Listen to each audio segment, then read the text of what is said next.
Radio Show with your host, Lonnie Clark. We stand together and accept that we now live in a world transformed by Fukushima. Monday, Wednesday, and Friday from 8 a.m. to 9 a.m. Pacific Standard Time here on UCY.TV Radio. We relentlessly engage every ear that listens. We expose and confront the complete lack of accountability for the nuclear industry. Consider social engineering programs who view our bodies, minds, and souls as assets on a balance sheet. We discuss vital current issues, interview activists, and engage our audience in an effort to allow all voices to be heard. The Age of Fission radio show creates a venue that all will choose. We encourage our listeners to reclaim their power and their courage to take action and save our planet from the ravages of greed and indifference. Our actions matter. Every voice matters. We remind our listeners that happiness is resistance.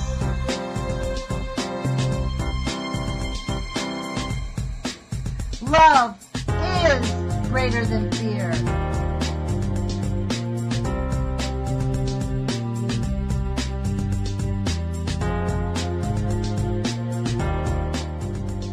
Good morning, UCY.TV radio listeners. This is Lonnie Clark with the Age of Fission radio show. Thank you for joining us, and I am delighted to bring you a pre-recorded interview that I did with Dr. Chris Busby, a British scientist known for his theories about the negative health effects of very low ionizing radiation, which indeed we do discuss in the upcoming interview. I do want to advise you the first 30 seconds of this radio interview was cut off. I had just asked Dr. Busby, please introduce himself to our listeners. How did he become a nuclear expert? And as you will see, where he's just getting into the rest of that answer. Thank you for joining us. I hope you enjoy this interview as much as I did. And then I decided I had enough of that, and I went off and did various sort of adventures on boats and sailed about the place and had children and did various things. And then I got interested in radiation and health.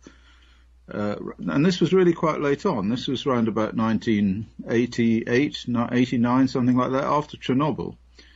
And then I got sucked into trying to discover or figure out how it was that radiation caused cancer and how it caused other kinds of diseases and what it did at the cellular level and all the rest of it.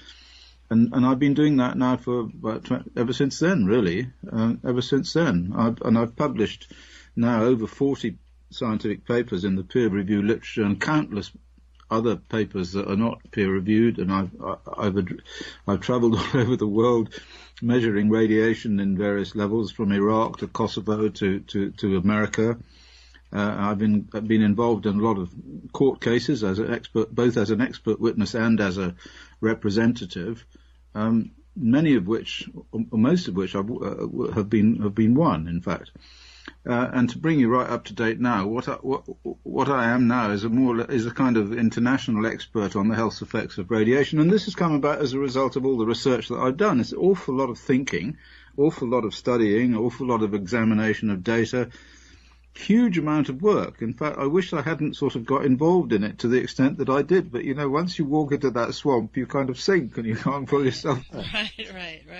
Well, look, my knowledge actually of all of this nuclear stuff is really new. On my YouTube channel, I read 2 books by Dr. John Goffman.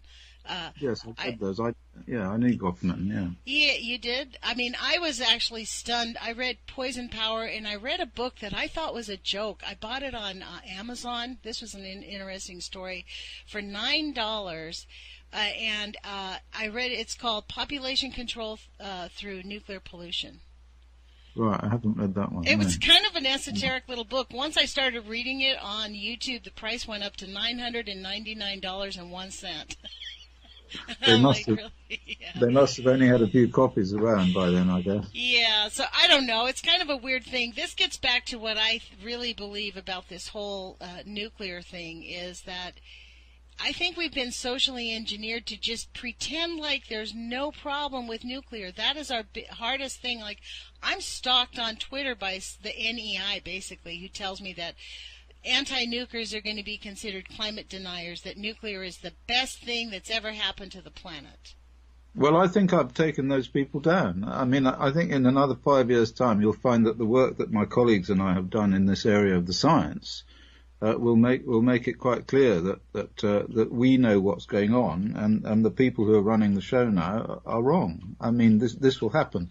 It'll take a while because the momentum of the nuclear military lobby is absolutely immense. I mean, and the amount of money involved is gigantic. Uranium shares and nuclear-powered vessels and navies, and the use of depleted uranium and nuclear energy and all of that stuff.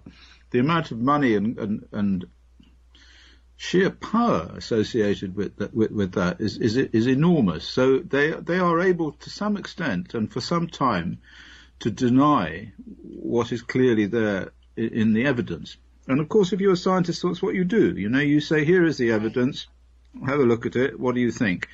Instead of that, what they do now is they don't look at the evidence, but they attack the person who's presenting the evidence. You see, so they say, well, hey, we know that this radiation stuff is safe because Dr. Bloggin says it's safe, and he's the head of the International Association of Clever Guys.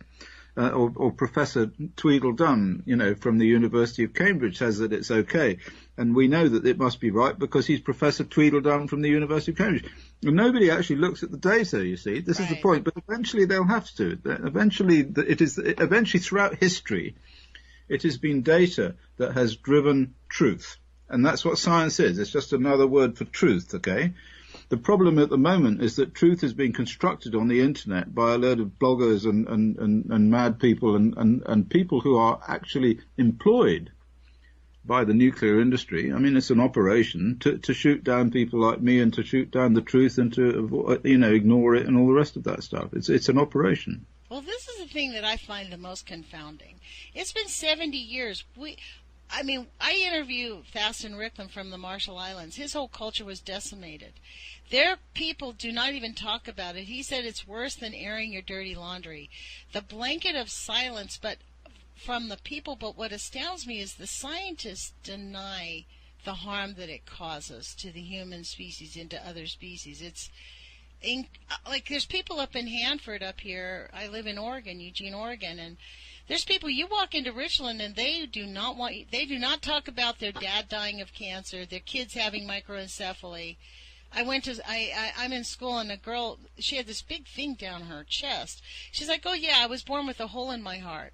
I'm like, oh my God, where were you born? She's like, oh, we lived in Richland. My dad worked at Hanford. And I'm like, that is a genetic defect of exposure to radiation. She's like, well, how come our doctor didn't tell us that?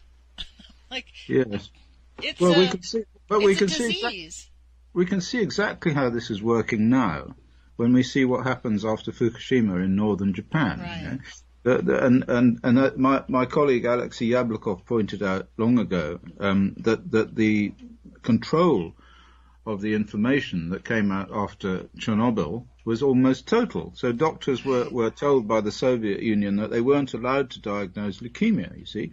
So of course then the data that comes out is skewed. In the case of Japan, no data comes out, but if by some accident, some fluke of fortune, some data emerges, like the thyroid cancer issue, and we have now absolutely incontrovertible evidence that there's an enormous increase in thyroid cancer in 0 to 18-year-olds in Fukushima, because they've measured it with ultrasound and so forth. Now we have complete ignoramuses like that woman, Professor Geraldine Thomas, being trotted out or being poked out on the end of a stick to say that it was all there anyway and it was there beforehand. And meanwhile, of course, the Japanese government threatened the doctors that if anybody actually comes out and says anything about this, they will just go to jail. I mean, we know this from all the people who tell us this. So it's a kind of Sovietization of the world in the area of radiation and health. That's what's happened. It's the militarization. I mean, that's really the issue. This is about the war machine. It's war profiteering. Well, of course that's true, and it's not a minor point either, because Alexei Yablokov told me long ago in '96 when I met him in Oxford that if you consider that the world is a chessboard and you look at all of the squares on the chessboard, 64 squares, and you consider all of the value that there is in the world in terms of money, if you like to see it all in terms of money, which you can do. It said that where we operate, where ordinary people operate, is one square on the bottom left-hand side of the chessboard, and everything else is military spending. Right. Okay? Well, given that level of power exists in the West, and well, not just in the West either, it's not difficult to see how it is that that these people can cover up the truth, they can airbrush the truth. And we know how the Soviets airbrushed the truth during the Soviet era. And those of us that can see the evidence can see quite clearly how the media airbrush the truth, in our own era now. Of course, we have these independent people like yourself and Libby Halevi and a few other people, and we can poke our stuff in all over the place. And I can get stuff out on Russia Today because I'm a correspondent for Russia Today, so we can sort of chip away at the system.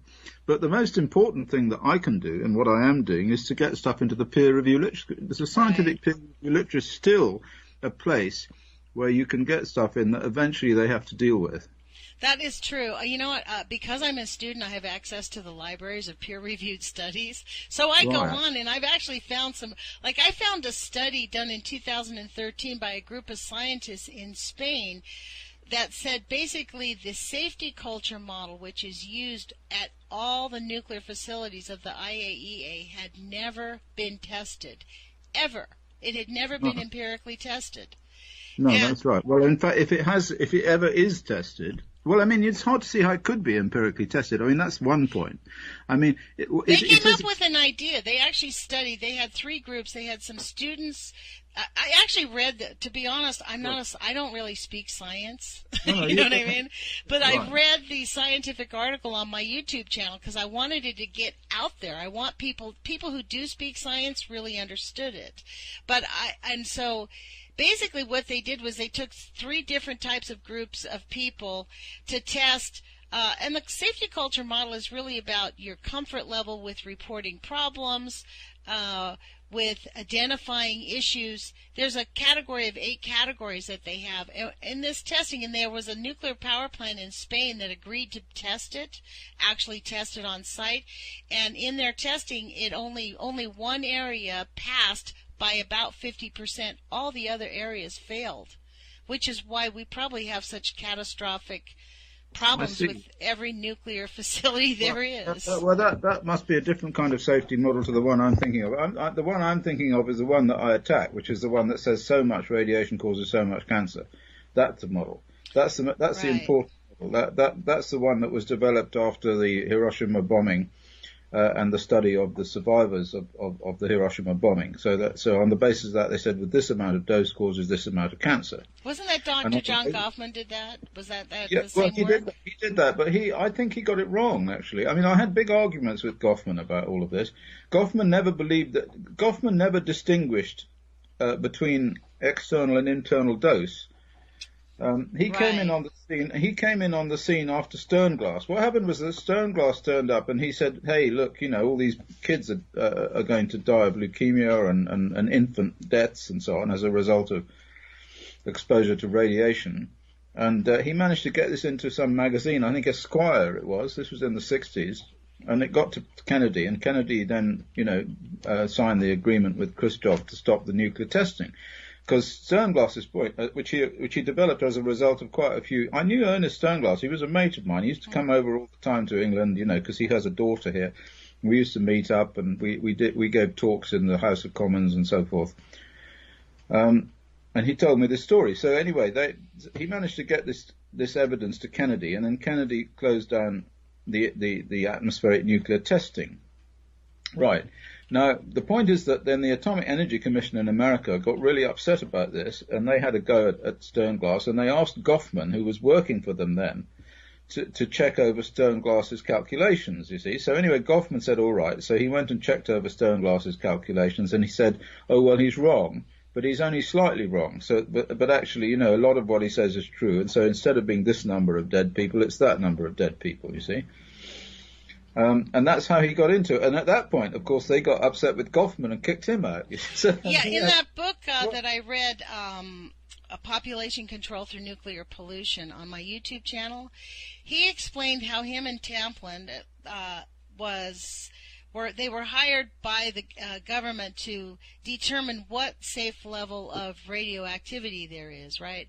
So he said they wanted to study 100,000 people. The government said no. Then they said, okay, give us 1,000 people. The government said no. Then he said, okay, how about 100 people? The government said no. They actually were allowed to study 10 people. And in 10 people, they found no effects of radioactivity. So they basically said to him, well, since there's nobody in 10, we know for sure at least, we can't say 1 in 100 would be affected. We can't really say 1 in 1,000, but we for sure know that 1 in 10,000 would be affected. That's how they came up with the 1 in 10,000 scenario that they're using. I don't think so. I think that they came up with that, if I may say so, by looking, or at least maybe originally when they were talking to Goffman, that was the case. But more recently, the people who are in charge of the 1 in 10,000 idea are an outfit called the International Commission on Radiological Protection, which is a sort of offshoot of the American National Council for Radiological Protection, the NCRP, which was set up in the 50s. And their analysis of the health risks from radiation go back to the Hiroshima study. So this whole area is based on the study of the survivors of the Hiroshima bomb. It's what's called the lifespan study. It was originally run by an American-Japanese outfit called the Atomic Bomb Casualty Commission. And then in 1975 or thereabouts, it got converted to another, also American-Japanese outfit called the Radiation Effects Research Foundation, and they're still around. So these people are still studying, because of course a lot of these people are still alive. They're still studying the numbers of cancers and various other health effects, although not many, in the people who were exposed at Hiroshima to the bomb. But the problem is, and Goffman swallowed this stuff, and this is why I disagree with Goffman, because what they do is they take the dose that these people got by standing out there when the bomb went off, and of course a lot of them were just atomized and vaporized, so we're not talking about those people. Right. We're talking about people who were far enough away to get a radiation dose but not to be vaporized, yeah? Now these people were then accumulated into various groups, aggregated into various groups of dose by distance away from the bomb. And so what they do is they look at these people with regard to the amount of cancer they had, and they did tests in the Nevada desert, and they put dummies there and measured the amount of radiation at different distances from the similar bomb which they dropped in the Nevada desert as a test. So they know roughly what the dose was, but this was an external dose. It was just gamma radiation and neutrons, that's all, okay? And so they worked the dose out in terms of gamma radiation and neutrons. And they originally were going to compare these people in terms of their dose, so big dose, little dose, very small dose, and then no dose. And their no dose group were people who were from Hiroshima but had been out of the city doing whatever when the bomb went off, and then they came in afterwards. Okay, so this is their zero dose group. Right. So in 1973 they started to discover. Well, anyway, the point is that the cancer risk model, the 1 in 10,000 thing that you're talking about, is based on the chances of developing cancer per whatever it is dose. For external use. So that's how it works. So in other words, in the regulation all over the world now, certainly in America, but in Europe too, is that you're not allowed to get more than a dose of 1 millisievert. A millisievert is about half the total dose from natural background radiation. And on the basis of that, on the basis of the Hiroshima study, what they say is that will give you a probability of one cancer in 10,000 people. It's 1 in 10,000, not 1 in 100. Or is it 1 in 100,000? No, it's 1 in 100,000. Yeah. Okay, so that's your probability. 1 in 100,000 if you get 1 millisievert. So that's the cutoff level, and that's based on the Hiroshima stuff. But the point is that the Hiroshima, and what I've discovered in the last, well, not long ago, in the last year or two, is that the Hiroshima study was dishonestly fitted up. It was actually. And Goffman didn't know this. He took it as kosher. Right.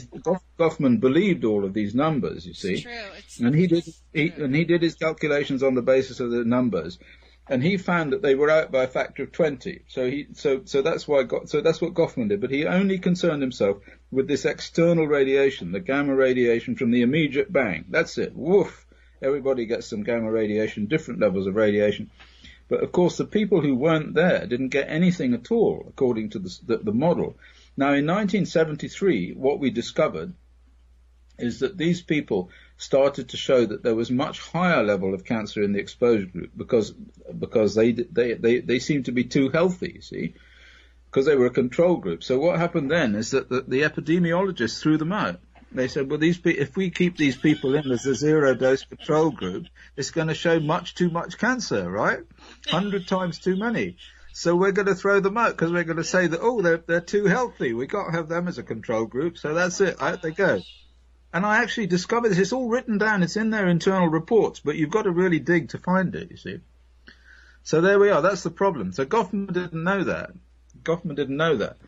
But when you look at the actual data and you find that they threw this out, what it means is that the basis for all of these risk models that basically regulate all of nuclear throughout the United States and throughout the world is completely bogus. Completely.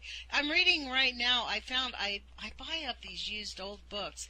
I'm reading this book called Radiation Studies, Remembering the Early Years. It's an oral history that the United States Department of Energy conducted in 1994 because they discovered that all of the documents about radiological studies was just discarded and in closets, and that there is no documentation at all as to who gave the orders on the human radiation studies. There's no documentation. There's many instances where there's absolutely no there's no chain of command. They can't figure out who gave the orders and what was said. Nothing was documented. So the government decided to conduct oral histories. Sure, well, they've thrown it all away, haven't they? I mean, we found that in the nuclear test veterans case, that we found hardly any evidence at all. I mean, they said, oh, it's all disappeared, oh, it was never produced, oh, we never did all this kind of stuff. You know, they cover their backs.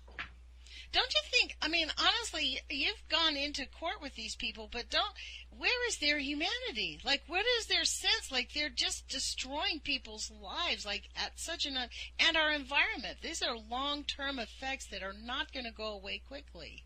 Well, all these questions were asked by Hitler, weren't they? Yes. But the point is, if you're talking about, you know, the psychology, why do people do what they do in those sorts of situations? The fact is there are lots and lots of psychological experiments that show that people would rather stay in the group than to stand up for what they know to be right. There's all those Margam experiments about the people who are being electrocuted. You know, you get these guys in a bogus experiment where they give electric shocks to people, and they give them more and more and more electric shocks. And the people are, you know, of course, they're students. They're just pretending to have electric shocks. So no real electric shocks. They're actors. Okay, mm-hmm. The real people who are being studied here are the ones who are giving the electric shocks. Okay, to see if you do it on command. Yeah. And so long as the man in the white coat behind them who's supervising says no, give him a high electric shock, they do. They don't say stop. They don't say I'm not going to give him electric shocks. Obviously, you know, causing him a lot of anguish and harm, and it's wrong. They don't. They continue to do it. And so we know that there's a sort of very powerful human need to belong.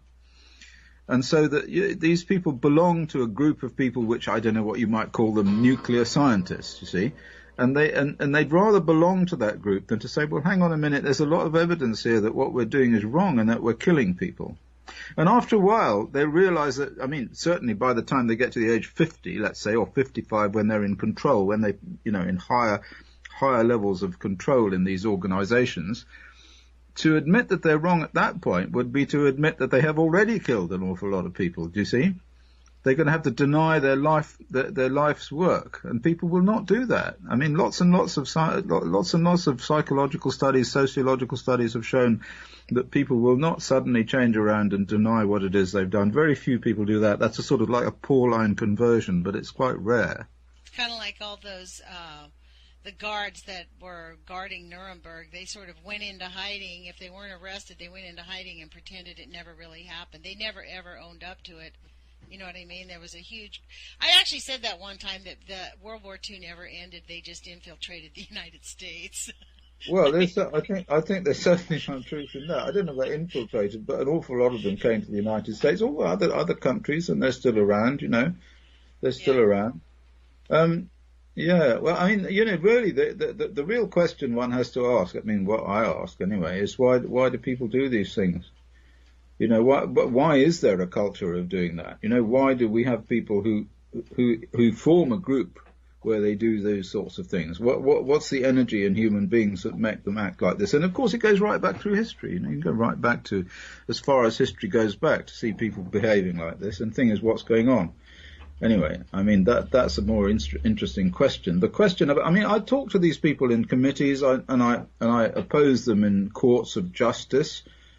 And they do, when you actually pin them to the wall, and it's not difficult to do that, their eyes sort of dart about sort of madly, you know, and they tend to sort of just spout nonsense or make animal noises.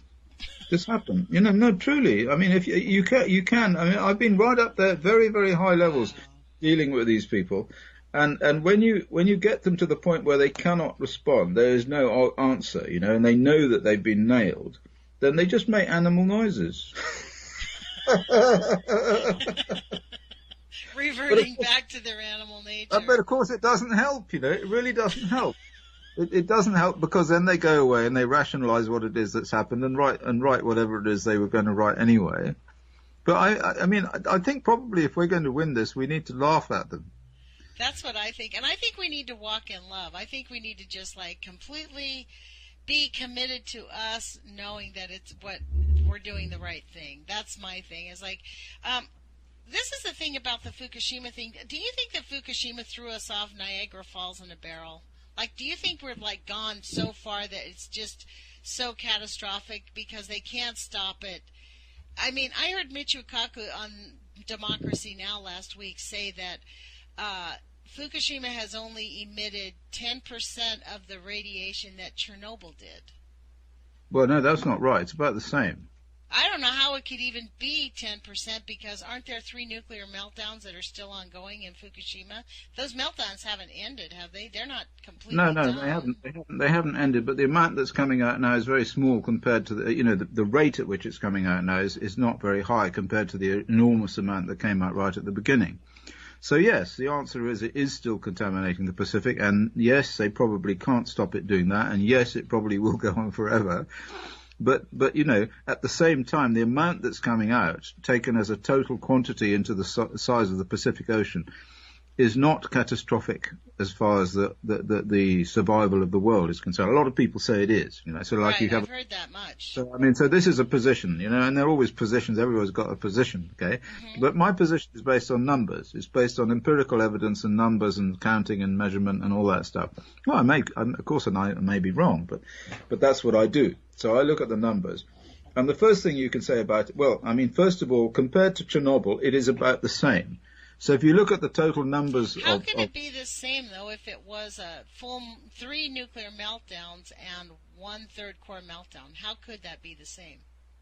It's because not all of it came out, that's why. Whereas with Chernobyl, a lot more of it came out. So Chernobyl was a much bigger explosion, and it sort of mostly vaporized what was there. Although, you know, and it was all measured all over the place. So we roughly know what happened and how much came out, roughly.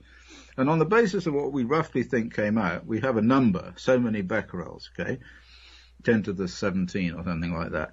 So then if you look at the amount that were measured, because people have measured this stuff. I mean, a lot of, of course, TEPCO we don't believe, but a lot of reasonably reputable analytical systems have been applied to the releases from Fukushima, and we've got measurements that I kind of believed, in the Pacific water, in the fish, on the ground. I mean, I followed it right from the very beginning because I was the first person to say this was like a major nuclear explosion and not some kind of pathetic. I was on the BBC like on the day that it happened saying this. And they were all saying, oh, well, it's not even as bad as 3 Mile Island. But anybody who looked at the pictures could see that it was worse. Right, it blew up, like the plant blew up. Explosion and everything flew up in the air, Well, that's what makes me, as a layperson, think it had to have exploded more nuclear radiation because it actually blew up, whereas Chernobyl... No, you didn't see a picture. I mean, there were no cameras focused on Chernobyl when it blew up. I mean, that was something else. You see the Chernobyl afterwards. I mean, it's like there's nothing there, Right. It's just like sort of like a hollow with sort of black smoking bits underneath it. No, it was roughly the same, okay? Different radionuclides, roughly the same total quantity of material. Fortunately, a good deal of it went out to sea. Otherwise, it would have been really bad because the point is around Chernobyl, you haven't got such a large population as you have in northern Japan, and what we're interested in here is the exposure to the population. Okay, so Chernobyl was bad because it was in a part of Europe where it could spread over areas that were populated.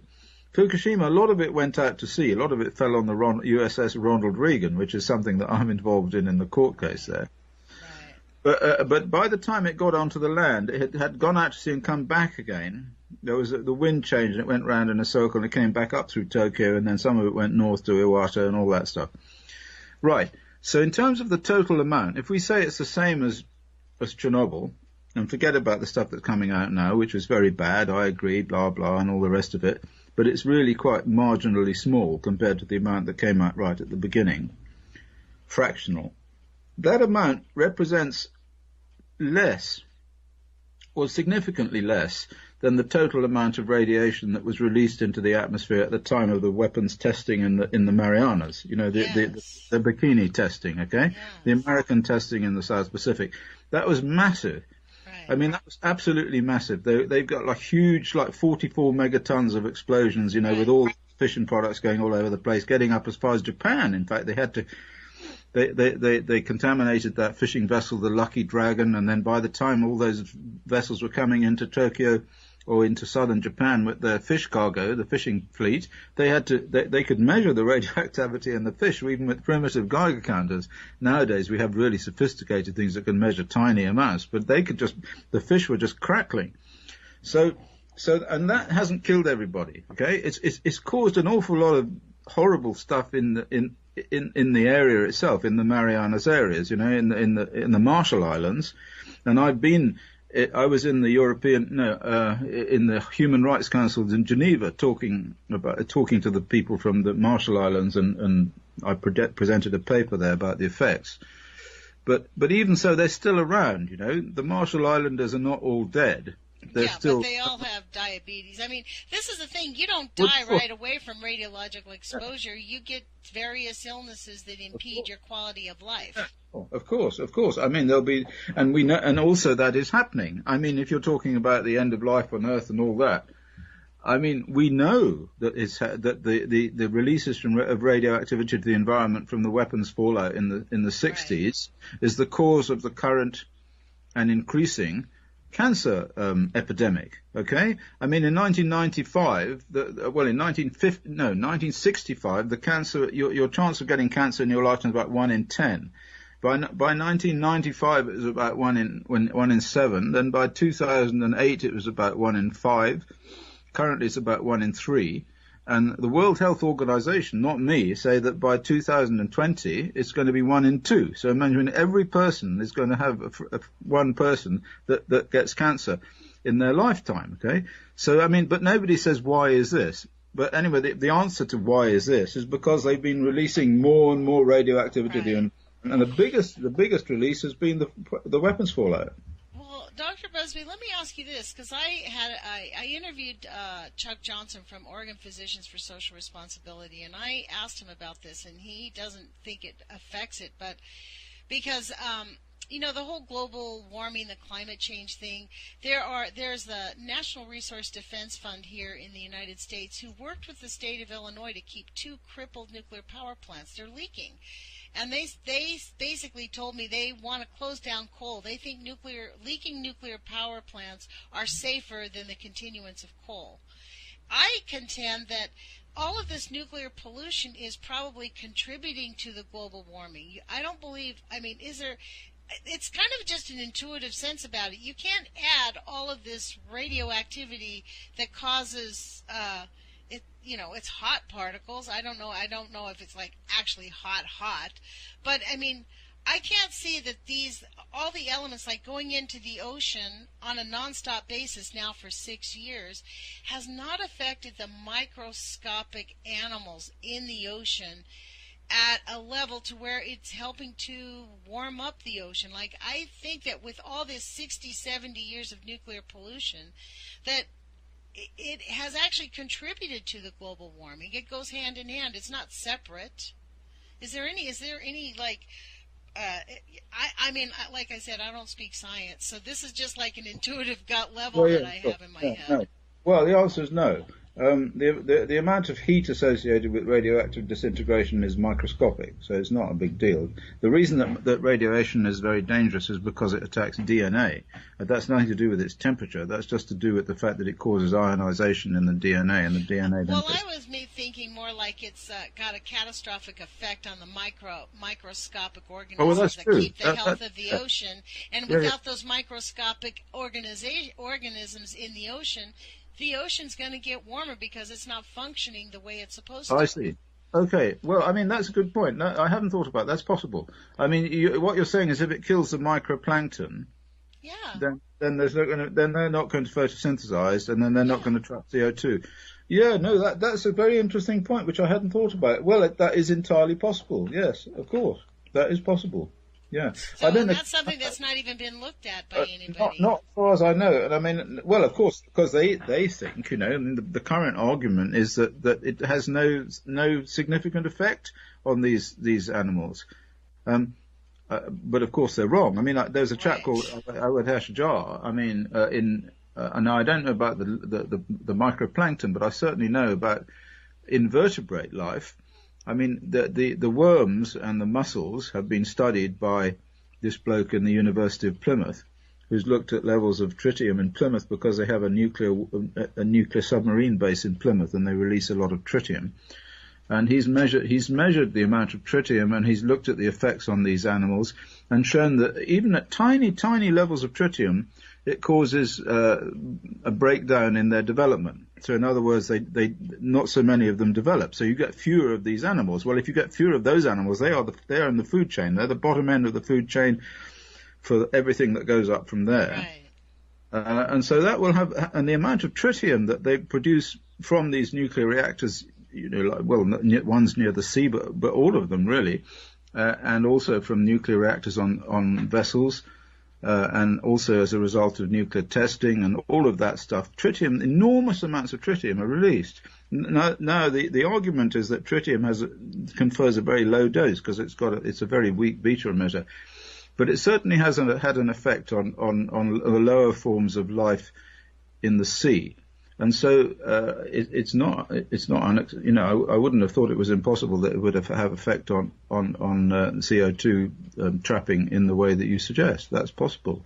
But of course, the other thing to say is this: is that if you take the nuclear fuel cycle from cradle to grave, from mining all the way through to disposal, the amount of CO2 generated in that is quite a lot. Well, actually, we don't dispose of it. Not when we think about it. There is no disposal. We store the waste. They're not disposing of it. It's not like, they make it go away.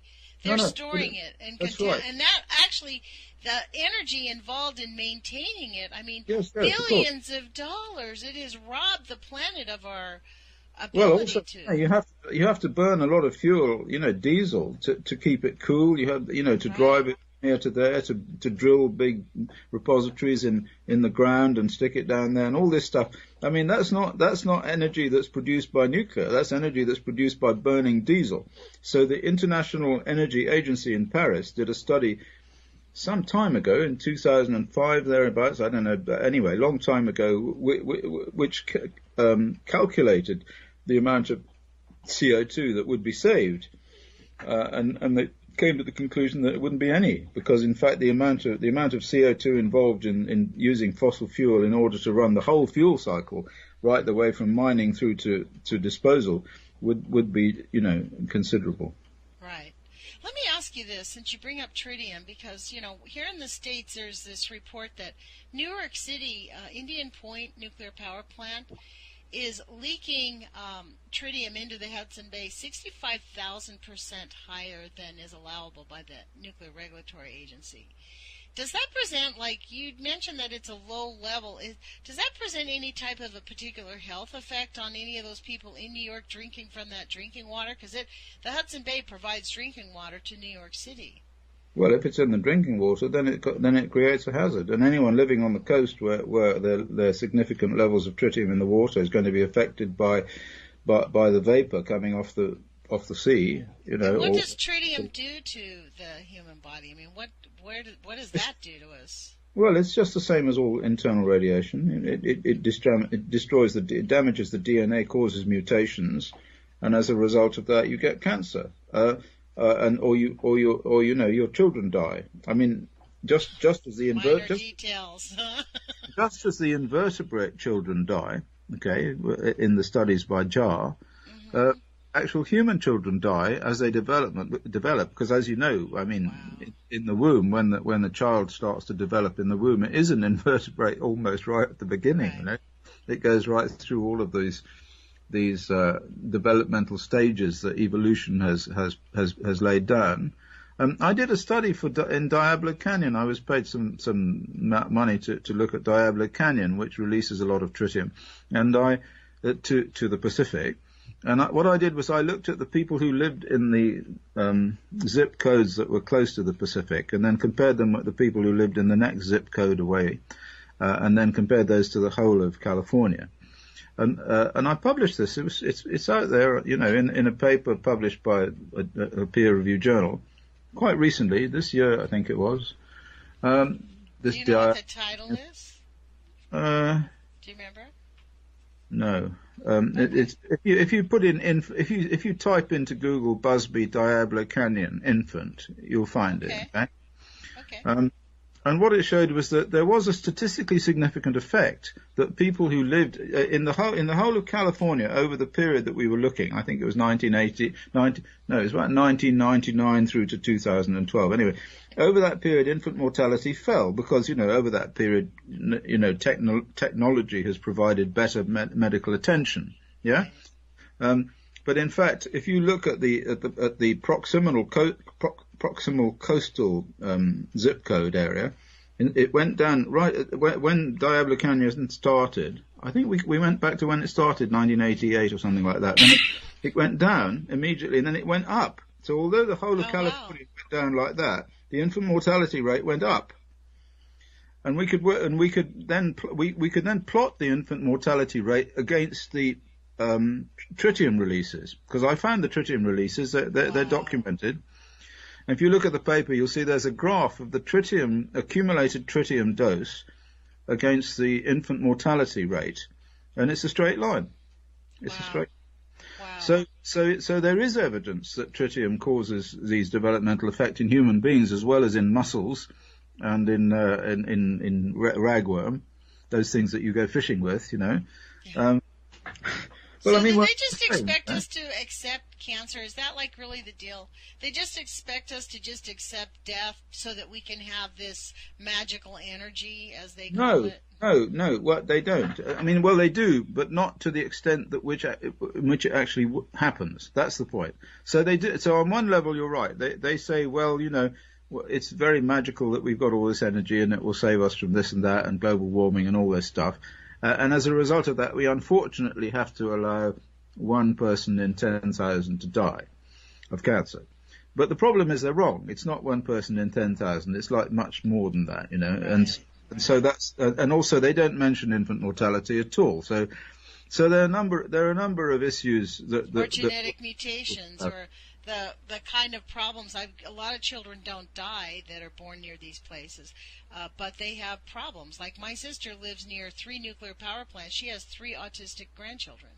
Right. Yeah. That's pretty serious. That's an impact on their lives, you know. Yeah. I know. Well, anyway, it's all. The point is, it's all getting worse. Okay. This is, the baseline here is that I think, or at least my position is, as a result of 25 years of work, that it's quite clear that we are poisoning the entire planet, and this has been happening since about 1945. And the result of that is that we've got increases in infertility, we've got increases in genetic damage that's resulting in congenital malformations in children, in lots more abortions because they pick up these congenital diseases earlier on by ultrasound and by amniocentesis and so on. So and the way it's going, I can see that it's going to be increasingly difficult to have children unless you flush out all the eggs in one go, using this IVF treatment that they have now. And then goodness knows what you're going to get then. These test tube babies. I mean, all right, so they say, oh, well, Gemma was conceived in a test tube and how clever this is and so on. But we don't know what's going to happen to Gemma. We don't know what's going to happen to her. Is she going to die at 40? Is she going to, is her heart going to give out at 37? What's going to happen to her? I mean, people who were born in 1915, 1920, they're still alive. There's a bloke called Nicholas Parsons on the radio here. He's 93 and he's still kicking ass, But we don't know what's going to happen to all these Dolly the Sheep people, that are being produced now. Dolly the Sheep people, yeah, exactly. Well, they kind of expect us just to embrace that this is the new way, that's going to be the new humanity. And, to me, I just find it so, I'm kind of like confounded about these two things. First, that the people in charge of this are just willing to accept mass death and mutations. And second, that the people who are experiencing the mass death and mutations are just like clicking their heels saying Sieg Heil and going along with it and refusing to stand up. Like Fukushima's going to be happening on 3/6/2017, 6 years ongoing nonstop. The secrecy, the lies, the misinformation, all of it that's gone on about it. I'm attempting to organize like a protest or some type of a commemoration. I actually had this idea that maybe we could put an art show together at the university. I don't know if it's too late, but I'm going to see. If that doesn't work, I'm still going to do some type of a protest. But for real, try to get 100 people there. It's impossible. You can't get people to stand up and say, we're done being poisoned. I agree. I talked to, long ago, when I first started this in 92, I talked to this guy who was then the director of Greenpeace.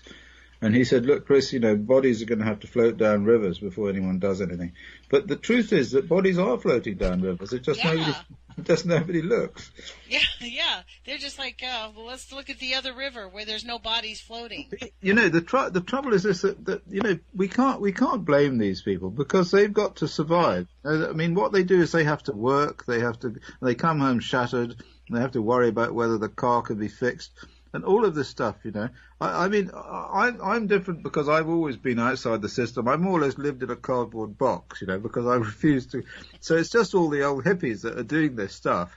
It is the old hippies, actually. Yeah. That's what I've noticed. It's all the old people. I'm 61. There's like nothing but old people involved. I mean, we had a symposium here in town, and it was the same old 30 hippies that go to every single. Yeah. And the young people look at you as if you're just get over it. Like, there's nothing you can do. Just enjoy your life. Just move on. I don't think they're even interested in it. I mean, what they're interested in is Facebook and sort of presenting themselves, in some way on the internet and spending their whole time fiddling with their iPhones. I know that's... I think they're interested, but I think they're just so angry, Chris, and they feel so disempowered that they really don't know what to do. They throw up their hands and go, okay, like we can't do anything. And I mean, they're just so outraged that we've been manipulated and lied. The ones that do know about it are very angry people, actually, to be honest. Well, it's a political issue. It's a political issue. Anyway, I have a plan. All right, I do have a plan. Okay, great. I have a number of plans, but anyway, one plan to address this issue that you're talking about is what we need is an ideology. You know, the problem is that there is no ideology now. We live in a sort of like a market chaos, which is in which everybody has to accept that you know everything is inevitable because it's driven by the market. You see, and that's that if there is an ideology, that's the one that's been sold. Now there used to be the ideology of the Soviet Union, which is kind of vaguely associated with Marxism, and that in itself was an ideology, but it's out of date. It had to do with a system that no longer exists, where you had workers and you had capitalists and all this kind of stuff, you know. So somebody needs to produce something like Adam Smith, something like Rousseau, something like, you know, what's going on and what can we do about it, right? Somebody's got to do that, and nobody has. Nobody has. So there's nothing that anybody can tie themselves to anymore to say, this is how we want to live our lives, right? So, I mean, I didn't want to have to do this because it's a pain in the arse, I have to say. But since nobody else is going to do it, I will. That's kind of how I feel about it, yeah. I'm going to go off on my boat at some point when I've got a minute, when I finish this fracking study, which I'm doing now. And that's quite an interesting thing, too. Wow. And I'm going to write the new ideology, right? Then I'm going to present it on the stage with a Fender electric guitar and sing it to the people. You know? Oh, good. Well, we'll talk to you about that when you come out with your ideology. That would be really great. Yeah. So in the fracking, this is another thing about the fracking industry. Do they use nuclear waste or nuclear pollution in the fracking industry? No, they don't. But I don't think so. I mean, it would be, you know, it would be a way of getting rid of the nuclear waste. But I have got no evidence that they do that. But what I think they do is they do uranium shaped charge warheads, because those things, you know how it works. They drill down and they drill sideways. Okay. Then what they've got to do is they make an explosion which cracks up all of the shale, you know, and clears all the space so that the gas will come out. See. Now, the point is that if you're going to do that, it's much more efficient to do it with a very efficient warhead. And the most efficient warhead they've got is a uranium-shaped charged warhead. So I think probably because after all, what the hell, you know, they can get rid of this waste, which is uranium. They can make a shaped charge of it, and they can make sort of like 300% more fracked volume per unit mass of explosive using that. So I think they probably, that is what is happening, and they do blast these big frack holes, you know. So they do use nuclear components in the fracking. Radioactive components. Yeah. Yeah. That's I kind of had that was an intuitive thing when I was thinking about it. Like, they have to, that would make perfect sense for them to use this, because that's their idea of solving the waste problem. Of course, that's right. But I mean, the main thing about fracking is the amount of uranium that they would use if they were using it is like quite small compared to the amount of uranium that's released anyway. Because, you know, like Tom Waits sings, there's a lot going on underground, and if you go underground, there's an awful lot of radioactivity down there. Okay. Yeah. And if you take the Marcellus Shale in Pennsylvania, it's absolutely, you know, chock-a-block with uranium and thorium and radium and all that, and polonium and all that stuff, you know. So what they do, as you know, when you do fracking, is you pump a load of water down there and you explode it all. So the pressure then, you know, cracks everything up, and you create a lot of space. And the water contains all these fracking injection solids, bits of sand and whatnot, to allow the gas to come out. And then you pump out all this stuff, which is called produced water. And because it's been down there in contact with all these radionuclides like uranium and radium and whatnot, it's like totally full of uranium and radium and all the rest of it, you see. And these people don't know what to do with it. So what they do is they quietly dispose of it by just pumping it away over the ground, or they put it somewhere, and, you know, and it sort of, if you go to Pennsylvania, if you look at the websites of the Pennsylvania state on violations, enormous amount of violations in the fracking territories, because these people just kind of discharge it onto the ground, and then it gets into the watercourses, and it affects the water supply that people drink. So then, of course, all the babies die. See, just like I was saying to you about the tritium. So there's lots of evidence already published that the babies are dying. I think it's so unconscionable our governments don't stop that. I mean, I'm just like blown away that nobody within the power of governments will just say this is not tolerable.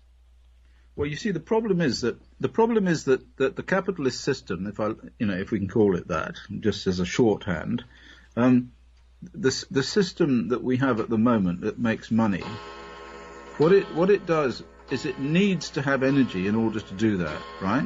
So in other words, what happens is that it manufactures loads and loads of things that then it, makes people buy with advertising.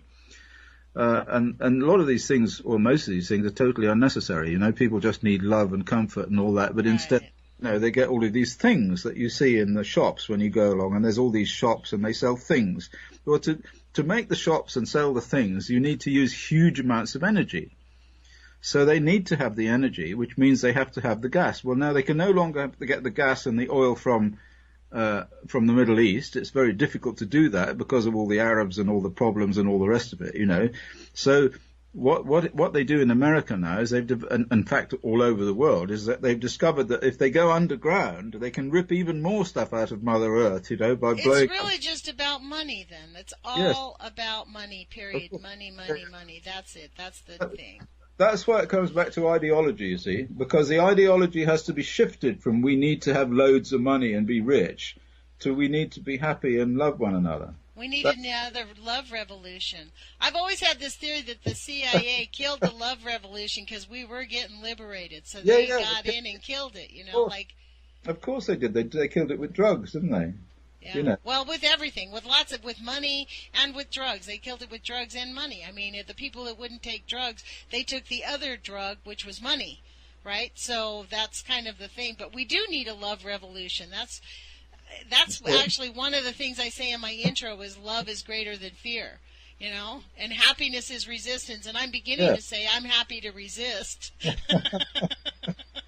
Well, look, we've got 2 minutes left, or a minute and a half left. I want to thank you for joining us on the radio show.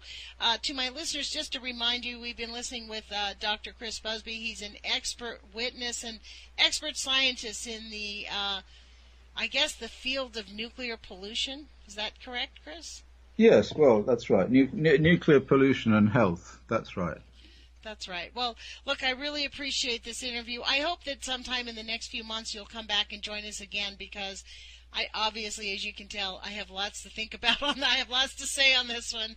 And I want to keep having it back in people's faces so that we can't go to sleep and turn it off. I want us to remind people that this is, I think it's the most important issue of our time. This is, by the way, before I go, this is video, right? This is going out as a video, not as a radio. No, this will go out as an audio. Oh, radio. This is not a video. It'll go out as an audio on ucy.tv. So it'll come out. I'll send you the podcast. We actually podcast on our radio station. Otherwise, I'd have had to put on my makeup, wouldn't I? That's right. Me too. Exactly right. I had to put on better glasses. Yeah, that's right. Okay. Well, it's been a pleasure to meet you. Thank you for joining us, and we'll talk with you soon. Everybody, please put your courage feet on, take some action, and remember, love is greater than fear. We'll talk with you soon.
Truth on the Tracks you can catch every Monday night and Friday night at 9 p.m. Eastern.